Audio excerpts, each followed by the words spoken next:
बच्चों, हमने अपने पिछले वीडियो में व्याकरण के पाठ हमारी भाषा के बारे में जाना था। भाषा किसे कहते हैं, भाषा कितने प्रकार के होते हैं, यानी कि मौखिक भाषा और लिखित भाषा के बारे में जाना था।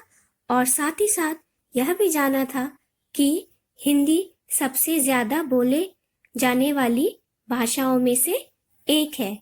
उसके बाद आज हम लिपि के बारे में जानेंगे।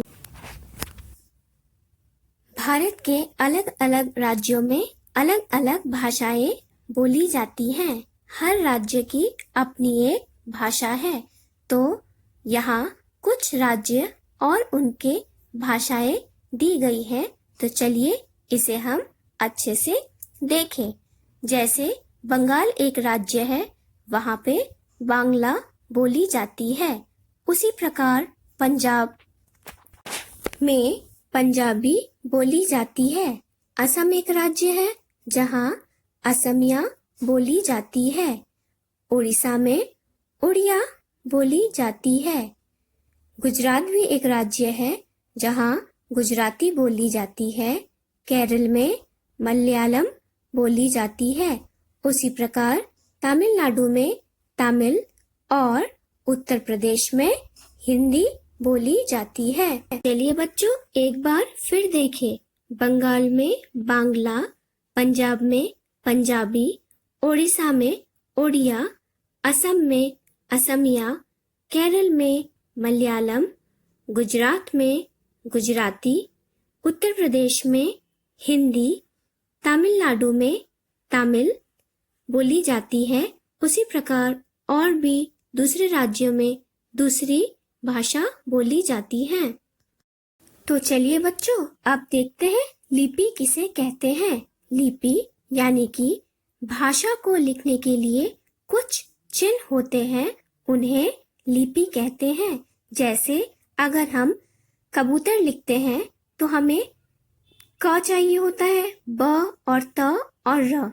इन चिन्हों से हमें पता चलता है कि इन चिन्हों को अगर हम जोड़े तो कबूतर बनेगा। उसी को हम लिपि कहते हैं। हर भाषा की अपनी लिपि होती है। तो चलिए देखें कुछ भाषाएं और उनकी लिपियां। तो सबसे पहले हिंदी। हिंदी को हम देवनागरी लिपि में लिखते हैं। उसी प्रकार पंजाबी, पंजाबी की लिपि है गुरुमुखी। फिर है उर्दू, उर्दू की लिपि है फारसी। और लास्ट में अंग्रेजी, जिसे रोमन लिपि में लिखी जाती है। तो एक बार और देखें।